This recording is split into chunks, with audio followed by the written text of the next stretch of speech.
이 작품은 조선 왕조 실록을 비롯한 역사 기록을 바탕으로 제작되었습니다.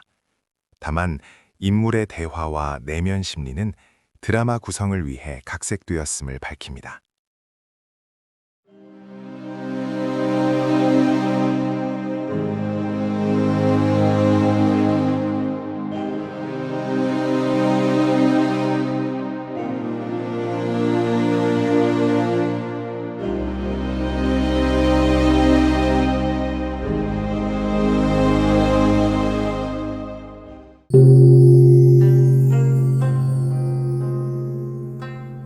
(1400년) 가을, 조선 16년 차의 한양.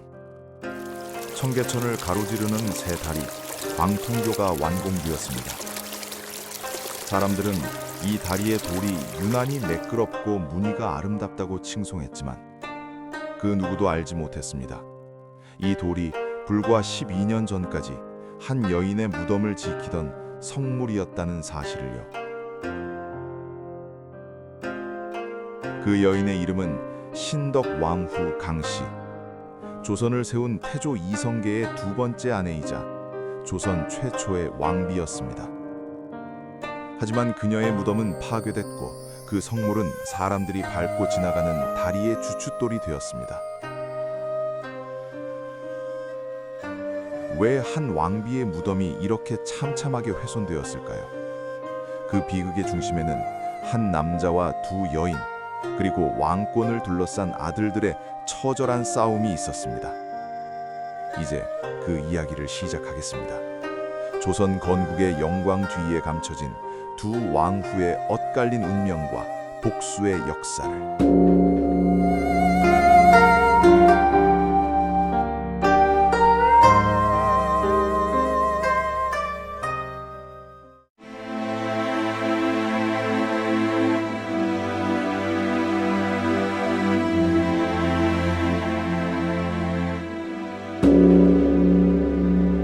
때는 1350년 고려의 북방 경경 함흥. 17세의 젊은 무인 이성계는 지역 유력 가문의 딸 한씨와 혼례를 올렸습니다. 신부 한씨는 15세, 안변 한씨 가문의 딸로 그녀의 할아버지는 한규인, 아버지는 한경이었습니다. 두 사람의 결혼은 무인 가문끼리의 정략적 결합이었지만 그 안에는 순수한 사랑도 있었습니다. 함흥의 작은 저택, 촛불 아래서 이성계는 한씨에게 약속했습니다. 나는 장차 이 나라의 변방을 지키는 장수가 될 것이요. 당신은 나를 믿고 기다려 주시오. 서방님, 전쟁터에 나가시면 꼭 살아 돌아오셔야 합니다. 저는 여기서 집을 지키고 당신을 기다리겠습니다. 한씨는 알지 못했습니다. 이 약속이 평생을 관통할 고독의 시작이 될 줄은, 그리고 그 고독의 끝에서 또 다른 여인이 남편의 곁을 차지하게 될 줄은.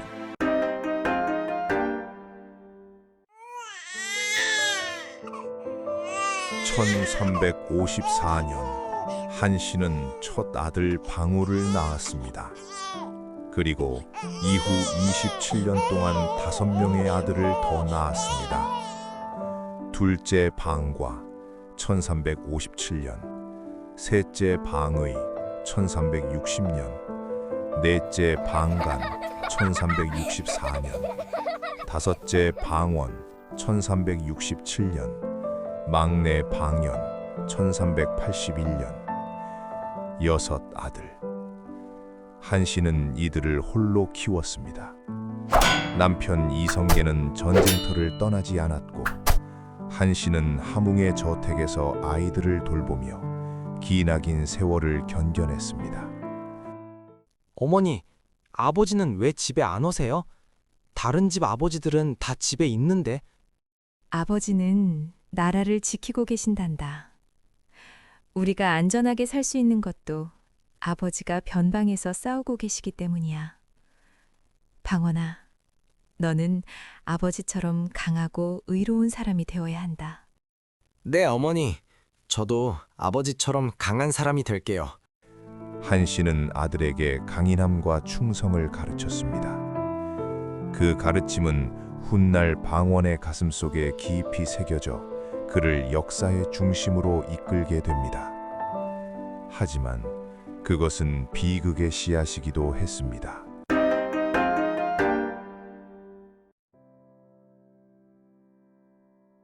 이성계는 고려의 전쟁 영웅이었습니다. 1362년 홍건적의 침입을 격퇴하고 1364년에는 함주성 전투에서 대승을 거두었습니다. 1370년대에는 외구 토벌에 나서 남해안까지 평정했고 1380년 운봉 전투에서는 외구 500척을 선멸했습니다. 전장에서 돌아올 때마다 이성계는 상처투성이었습니다. 1370년 황산 전투에서는 등에 화살을 맞아 2달간 앓아누웠고 한씨는 밤낮으로 남편을 간호했습니다. 서방님, 제발 이제 그만 전쟁에 나가지 마세요. 아이들도 자랐고 우리 이제 함께 살아요. 당신이 없으면 저는 어떻게 살라고요? 미안하오. 나는 고려의 신하요. 나라가 부르면 가야 하오. 당신은 조금만 더 참고 기다려 주시오. 하지만 이성계는 다시 떠났습니다. 그리고 한씨는 또다시 홀로 남았습니다. 그녀는 남편의 무사 귀환만을 빌며 하루하루를 견뎌냈습니다.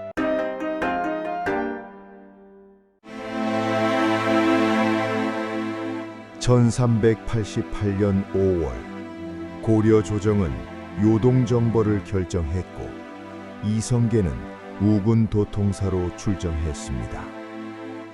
하지만 이성계는 압록강 위화도에서 군대를 돌려 개경으로 향했습니다. 역사는 이를 위화도 회군이라 부릅니다. 회군 후 이성계는 최영 장군을 제거하고 우왕을 폐위시켰습니다. 그는 이제 고려의 실관자였습니다. 하지만 그의 집에는 여전히 한씨가 홀로 남아 있었습니다.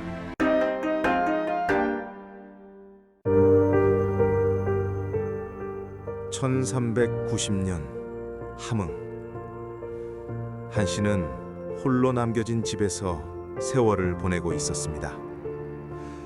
남편 이성계는 개경에서 권력의 중심에 서 있었고 한씨는 점점 잊혀져 갔습니다.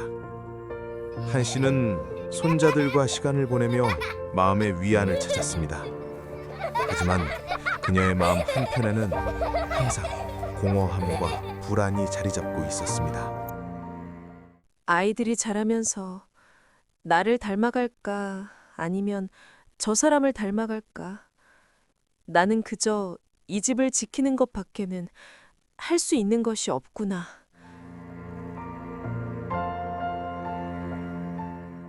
여보, 당신은 이제 큰 사람이 되었지요. 하지만 혹시 당신 곁에 다른 사람이 생긴 것은 아닐는지 왠지 불안한 마음이 드는구려. 한씨의 불안은 예감이었습니다. 멀리 개경에서는 이미 변화가 시작되고 있었습니다. 그리고 그해 가을, 한씨는 병을 얻었습니다. 오랜 고독과 피로가 쌓여 그녀의 몸은 서서히 약해져 갔습니다. 하지만 개경에 있는 남편 이성계에게는 소식이 전해지지 않았습니다. 궁궐의 혼란과 정치적 긴장 속에서 함흥의 한 여인의 병화는 중요한 일이 아니었습니다. 아이들에게는 알리지 마라. 저들도 각자 바쁜 몸, 어미의 병으로 마음 아프게 하고 싶지 않구나. 한씨의 병은 깊어져만 갔습니다. 그녀는 홀로 병상에 누워 먼 곳에 있는 남편과 자식들을 생각했습니다. 여보, 당신은 이제 큰 사람이 되었지요. 나는 나는 당신 곁에 설 수 없는 사람이 되었습니다. 하지만 우리 아이들만은 부디 지켜주십시오. 1390년 가을이 깊어갈 무렵 한 씨의 상태는 위독해졌습니다. 그리고 마침내 역사는 비극적인 전환점을 맞이합니다.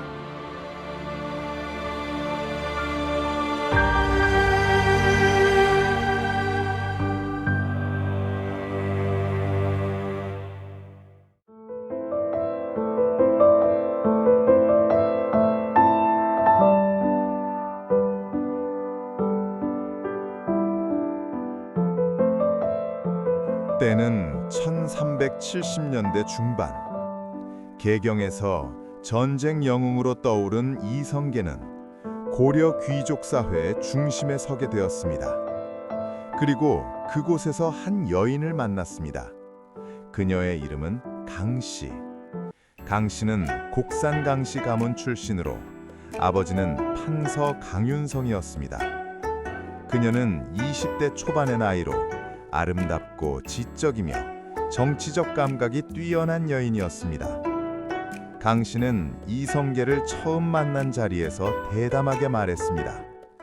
장군께서는 고려의 영웅이십니다. 하지만 영웅만으로는 나라를 바꿀 수 없습니다. 장군께 필요한 것은 정치적 동맹과 지지 세력입니다. 저희 강씨 가문이 장군을 도울 수 있습니다. 당신은 보통 여인이 아니군요. 저는 장군의 꿈을 함께 이루고 싶습니다. 두 사람의 관계는 깊어졌고 1381년 강씨는 첫 아들 방번을 낳았습니다. 아들이다. 내게 또 하나의 아들이 생겼구나. 그리고 1382년에는 둘째 아들 방석이 태어났습니다. 강씨는 이성계에게 두 아들을 안겨주었고 그녀의 입지는 점점 견고해졌습니다. 함흥. 한씨는 개경에서 온 사람들을 통해 소문을 듣기 시작했습니다. 마님, 개경에서 온 상인이 전하는 말이 대감마님께서 무슨 말이냐? 어서 말해보거라. 대감마님께서 개경에 새로운 부인을 들이셨다고 강씨 집안의 딸이라고 합니다. 뭐라고? 세부인? 한씨는 그 자리에서 무너졌습니다. 평생을 함께한 남편이 다른 여인을 맞이했다는 사실이 믿기지 않았습니다. 나는 평생 그 사람만 바라보고 살았는데 그 사람은 이미 나를 버린 것인가? 더 충격적인 소식이 이어졌습니다. 강 씨는 이미 두 아들을 낳았다는 것이었습니다. 두 아들. 그럼 나는 우리 6 아들은 이제 어떻게 되는 것인가? 같은 시기 개경. 방원은 아버지의 저택을 방문했다가 우연히 강씨를 목격했습니다. 누구십니까? 대군께서 오셨군요. 저는 강씨라고 합니다. 장군의 부인입니다. 부인? 부인이라니. 우리 어머니는 함흥에 계십니다. 저도 이제 이 집의 주인입니다, 대군. 방원은 그 자리에서 아버지를 찾아갔습니다. 아버님, 저 여인은 누구입니까? 어머니는 어떻게 되는 것입니까? 방원아, 그것은 어머니께서 이 사실을 알고 계십니까? 양 씨는 나에게 큰 힘이 되어주는 사람이다. 정치적으로도.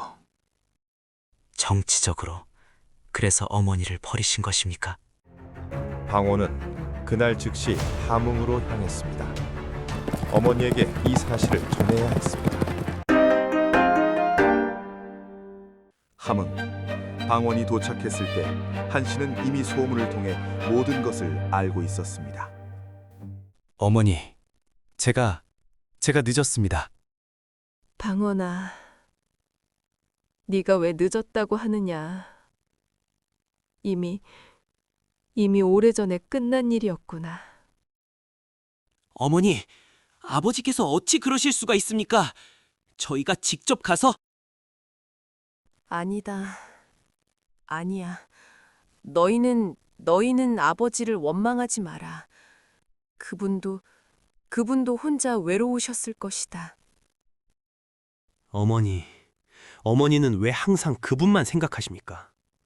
어머니 자신은, 어머니의 마음은 어떻게 하십니까? 내 마음은 이미 오래전에 그분께 다 드렸단다. 이제 남은 것이 없구나. 그날 이후 한씨는 급격히 쇠약해졌습니다.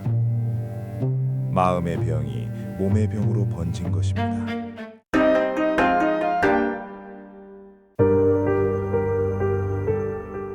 (1391년) 음력 9월 23일 한씨의 병은 깊어만 갔고 마침내 그녀는 임종을 맞이했습니다. 급히 소식을 들은 여섯 아들이 함흥으로 달려왔습니다. 하지만 어머니는 이미 숨을 거둔 후였습니다. 한씨는 흰 수의를 입고 평화로운 얼굴로 누워 있었습니다. 평생 고생한 그녀의 얼굴에는 마침내 평안한 미소가 떠올라 있었습니다. 어머니, 저 방언입니다. 어머니, 눈을 뜨세요. 제발. 방원은 어머니의 차가운 손을 잡고 울부짖었습니다. 그의 형제들도 모두 슬픔에 잠겼습니다. 어머니, 우리가 더 자주 찾아뵈었어야 했는데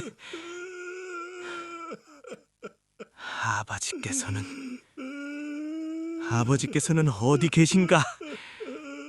어머니의 임종조차 지키지 못하시고. 하지만 태조 이성계는 함흥에 오지 않았습니다. 그는 개경의 권력 투쟁에 휘말려 있었고 아내의 죽음 소식을 늦게 전해들었습니다. 며칠 후 개경. 태조는 아내의 죽음 소식을 듣고 충격에 빠졌습니다. 뭐라고? 한씨가 세상을 떠났다고? 네, 전하. 함흥에서 급보가 왔습니다. 9월 23일. 이미 사흘 전입니다. 내가 그녀의 마지막도 지키지 못했구나. 평생을 나를 위해 살았던 그 사람을 나는. 태조는 뒤늦게 함흥으로 향했지만 한씨는 이미 염습이 끝난 뒤였습니다. 한씨의 장례는 소박하게 치러졌습니다. 아직 조선이 건국되기 전이었고 그녀는 고려의 무관 부인으로 생을 마감했습니다. 여섯 아들은 흰 상복을 입고 어머니의 영구 앞에서 곡을 했습니다. 특히 방언은 마지막까지 어머니의 관 곁을 떠나지 않았습니다. 어머니, 제가 더 자주 찾아뵀어야 했는데 어머니께서 얼마나 외로우셨을까. 방훈아, 너는 똑똑하고 강한 아이야. 언젠가 큰 사람이 될 거란다. 어머니는 저에게 모든 것을 주셨습니다. 사랑도, 가르침도, 희망도. 하지만 저는 어머니께 아무것도 드리지 못했습니다. 그리고 방원은 어머니의 관 앞에서 맹세했습니다. 어머니, 이 방언이 맹세하옵니다. 어머니의 하늘, 어머니의 외로움을 제가 반드시 갚겠습니다. 어머니를 진정한 왕후로 만들어 드리겠습니다. 그 누구도 어머니의 자리를 빼앗지 못하게 하겠습니다. 이것이 훗날 왕자의 난으로 이어지는 방원의 복수심의 시작이었습니다.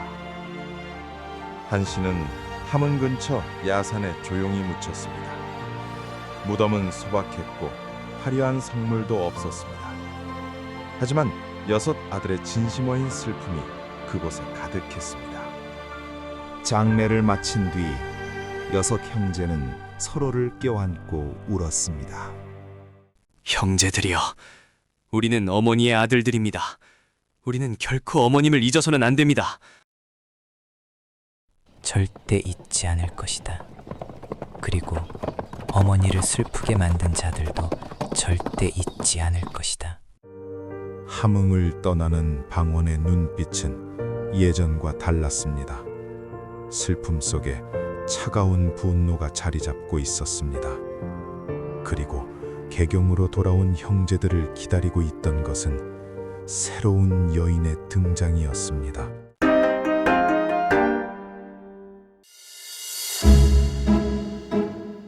한씨가 죽은 후 이성계의 6 아들과 강씨의 2 아들 사이에 미묘한 긴장이 흘렀습니다.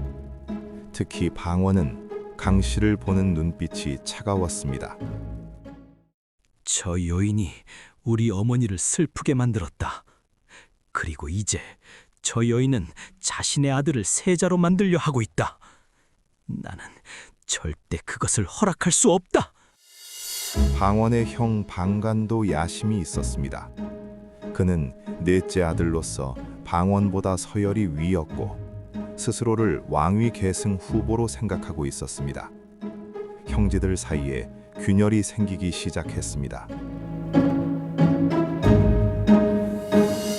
1392년 7월 조선이 개국되었습니다. 태조가 되었고 강씨는 왕비가 되었습니다. 신이 왕후 한씨는 사후의 왕후로 추존되었지만 살아있는 왕비는 신덕 왕후 강씨였습니다.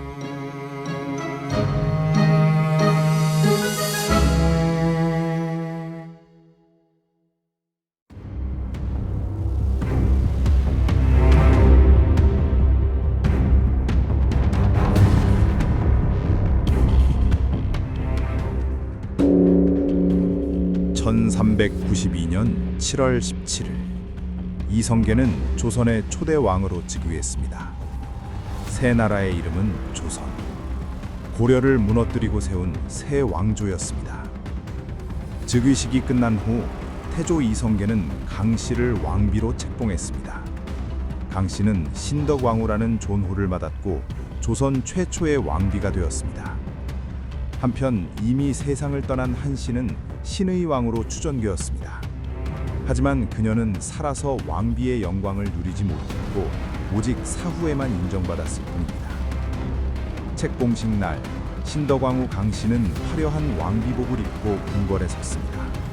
그녀의 얼굴에는 승리의 미소가 번졌습니다. 이제 나는 조선의 왕비다. 내 아들 방석이 세자가 되면 나는 왕대비가 될 것이고 방석은 이 나라의 왕이 될 것이다. 한씨 부인, 미안하지만 이것이 현실입니다. 하지만 궁궐 한편에서 방원은 차가운 눈빛으로 그 장면을 지켜보고 있었습니다.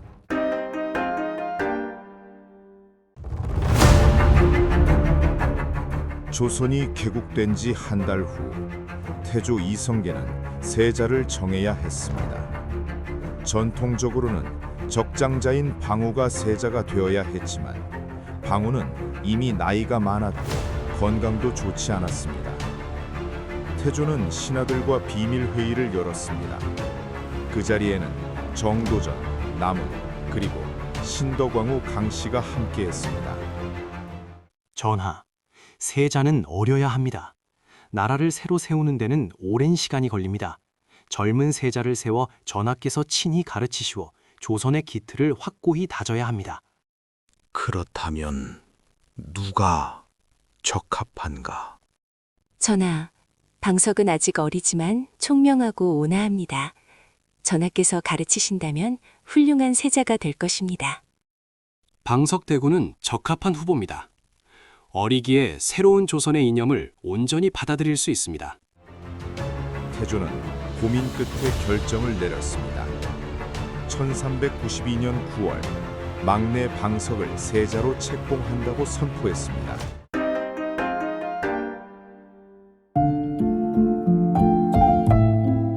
(1392년 9월) 방석은 세자로 책봉되었습니다. 그의 나이 10세. 조선 역사상 가장 어린 세자였습니다. 책봉식 날, 방석은 떨리는 목소리로 선서했습니다. 소자 방석, 세자의 직책을 받들어 아버님과 조선을 섬기겠나이다. 신덕왕후 강씨는 눈물을 흘리며 아들을 바라보았습니다. 그녀의 꿈이 이루어진 순간이었습니다. 방석아, 네가 세자가 되었구나. 이제 너는 장차 조선의 왕이 될 것이다. 어머니가 너를 위해 모든 것을 준비해 두었다. 하지만 대전 뒤편에서 방원은 주먹을 불끈 쥐고 있었습니다. 그의 눈에는 분노와 복수의 불꽃이 타올랐습니다. 10살짜리 아이를 세자로? 이것은 정도전과 저 여인의 농간이다. 나는 이것을 절대 받아들일 수 없다. 어머니, 보고 계십니까? 제가 반드시 어머니의 한을 풀어드리겠습니다. 세자 책봉은 조선 건국의 또 다른 비극의 시작이었습니다.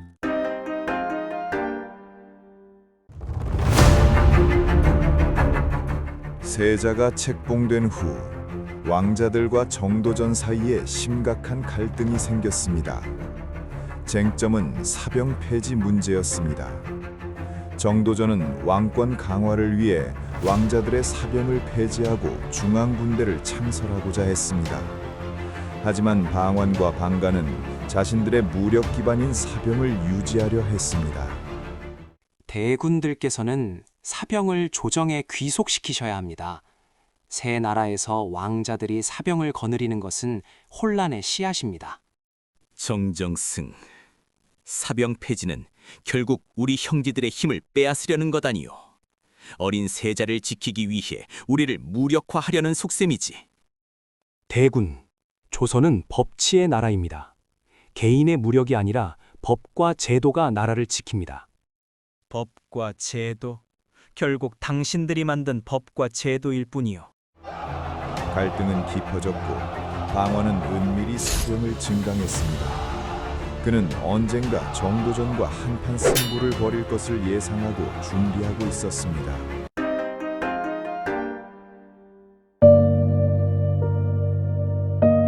(1396년 8월 13일) 신덕황후 강씨가 급작스럽게 세상을 떠났습니다. 그녀의 나이 40세. 병명은 명확히 기록되지 않았지만 급경으로 추정됩니다. 강씨는 임종 직전 두 아들 방번과 방석을 불러 마지막 당부를 남겼습니다. 방석아, 너는 세자다. 어머니가 없어도 아버지와 정성을 믿고 조선을 잘 이끌어라. 방번아, 네가 동생을 지켜주거라. 어머니, 가지 마세요. 저는 아직 어린데 어머니 없이 어떻게 세자 노릇을 하나요? 방석아, 너는 알 수 있다. 어머니가 믿는다. 강씨는 눈을 감았습니다. 태조 이성계는 슬픔에 빠졌고 강씨를 위해 성대한 국장을 치렀습니다. 그녀의 무덤 정릉은 한양 도성 안, 지금의 정동에 조성되었습니다. 당시로서는 이례적으로 도성 안에 왕비의 무덤이 만들어진 것입니다. 하지만 방원은 장례식에 참석하지 않았습니다. 그는 자신의 저택에서 차가운 표정으로 창밖을 바라보고 있었습니다. 저 여인이 죽었군. 하지만 아직 끝나지 않았다. 저 여인의 아들들과 정도전이 남아있다. 어머니, 조금만 더 기다려주세요. 제가 반드시 복수하겠습니다.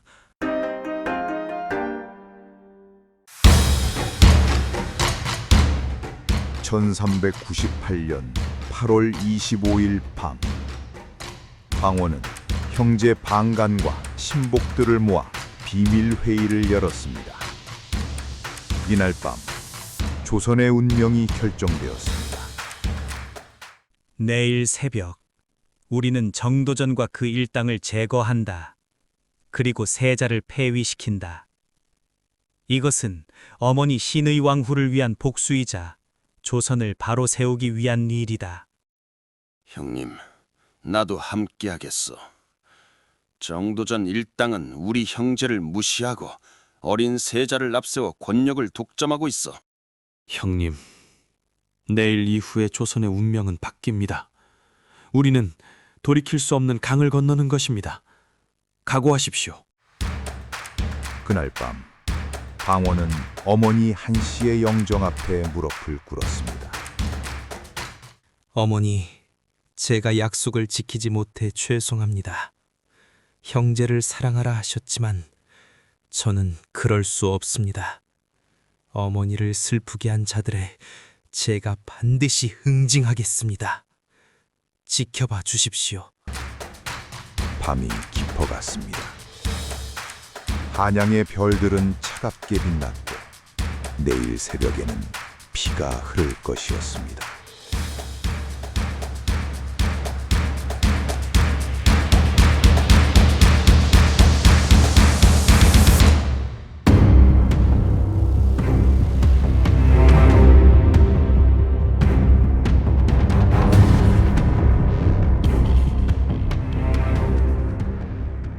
(1398년 8월 26일) 새벽, 별빛이 사라지고 동이 트기 직전, 방원과 그의 사병들이 정도전의 저택을 급습했습니다. 정도전은 잠에서 깨어 혼란에 빠졌습니다. 누구냐? 감히 조정 대신의 집을 습격하다니! 정정승, 당신은 조선을 어지럽혔소. 오늘 그 죄값을 치르시오. 대군, 이것은 영모요. 대군께서 이러시면. 영모?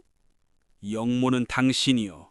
어린 세자를 앞세워 권력을 농단한 자가 바로 당신이요. 방원의 칼이 번쩍였고 정도전은 그 자리에서 쓰러졌습니다.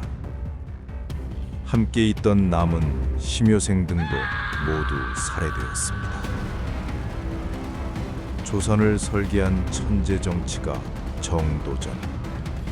그는 칼날 아래 쓰러지며 자신이 꿈꾸던 조선의 미래를 보지 못한 채 눈을 감았습니다.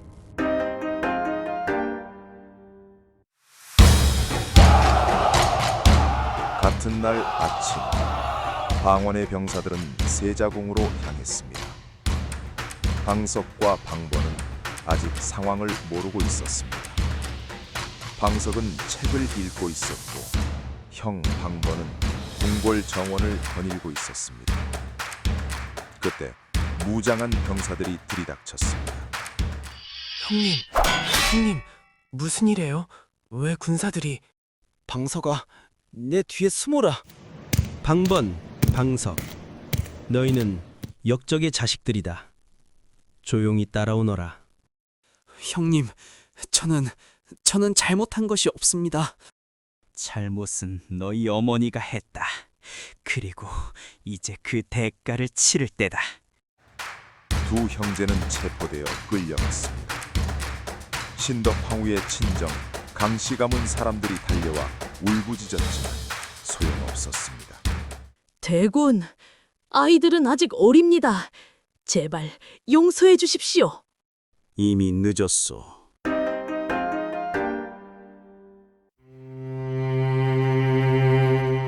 그날 오후 방번 16세와 방석 15세는 형장으로 끌려갔습니다. 두 소녀는 서로의 손을 잡고 있었습니다. 형님, 우리 어머니가 계셨더라면. 방서가 어머니는 하늘에서 우리를 지켜보고 계실 거야.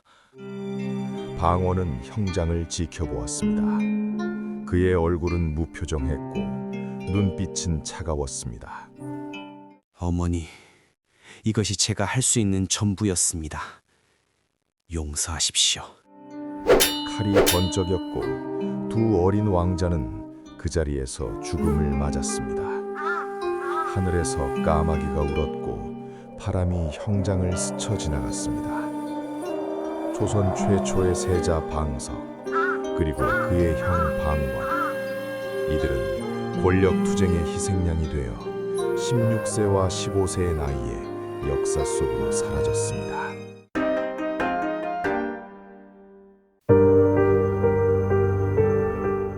그날 저녁 궁궐에는 죽음의 그림자가 드리웠습니다.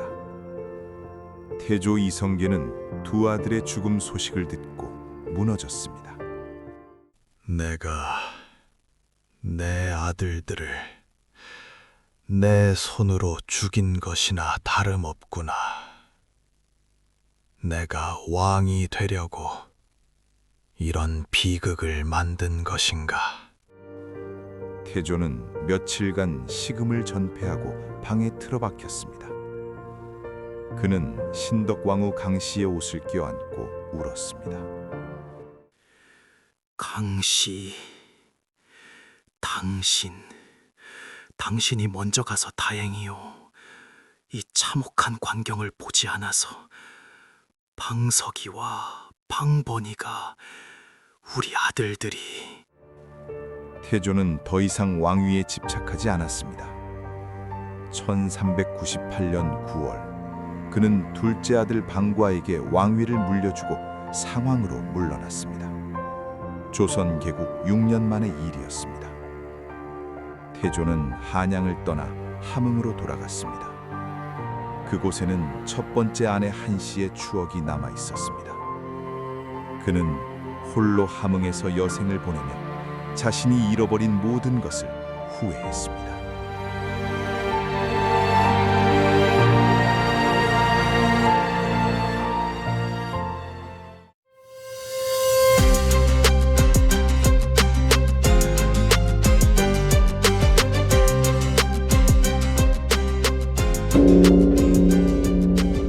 (1400년 11월 13일) 방원은 마침내 왕위에 올랐습니다. 조선 제3대 왕 태종. 그는 피로 왕좌를 쟁취한 왕이었습니다. 즉위 후 태종은 은밀히 명령을 내렸습니다. 신덕왕후의 정릉을 성 밖으로 옮기도록 하라.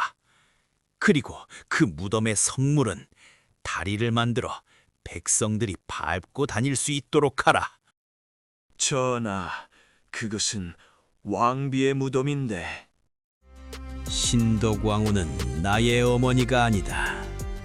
나의 어머니는 오직 신의 왕후 한씨뿐이다.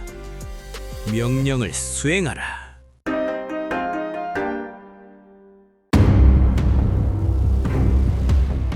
1409년 태종의 명령으로 신덕왕후의 무덤 정릉이 파괴되었습니다. 도성 안에 있던 무덤은 성박 양주의 사패산으로 강제 이장되었고, 무덤을 장식하던 성물들은 청계천 광통교의 주춧돌과 디딤돌로 사용되었습니다. 조선 최초의 왕비 신덕왕후 강씨. 그녀의 무덤은 훼손되었고 사람들은 그 돌을 밟고 지나갔습니다. 이것은 태종 이방원의 철저한 복수였습니다. 어머니, 이제 복수가 완성되었습니다. 저 여인은 역사에서 지워질 것이고 오직 어머니만이 태조의 정실로 기억될 것입니다. 하지만 역사는 모든 것을 기록합니다.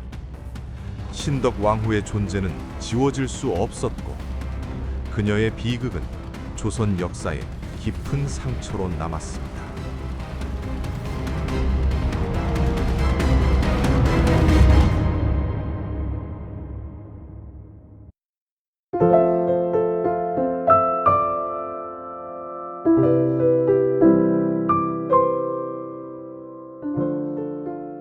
(1950년대) 청계천 복구공사 중 한 돌이 발견되었습니다. 그 돌에는 정능이라는 글자가 새겨져 있었습니다. 바로 신덕 왕후의 무덤 성물이었습니다. 그 돌은 현재 국립중앙박물관에 전시되어 있습니다. 550년 만에 세상에 다시 모습을 드러낸 것입니다. 이 돌이 왕비의 무덤 성물이었다니 너무 슬픈 이야기네요. 태종이 복수를 위해 무덤을 파괴했다고 하더군요. 왕의 권력이란 게 이렇게 무서운 건가요? 최근 학계에서는 신덕 황후를 재평가하는 움직임이 있습니다. 그녀는 단순히 권력욕에 불탄 여인이 아니라 조선 건국에 실질적으로 기여한 정치인이었습니다. 신의 왕후 한씨와 신덕 왕후 강씨, 두 여인은 같은 남자를 사랑했고 각자의 방식으로 아들들을 지키려 했습니다. 하지만 그들의 사랑과 희생은 비극으로 끝났습니다.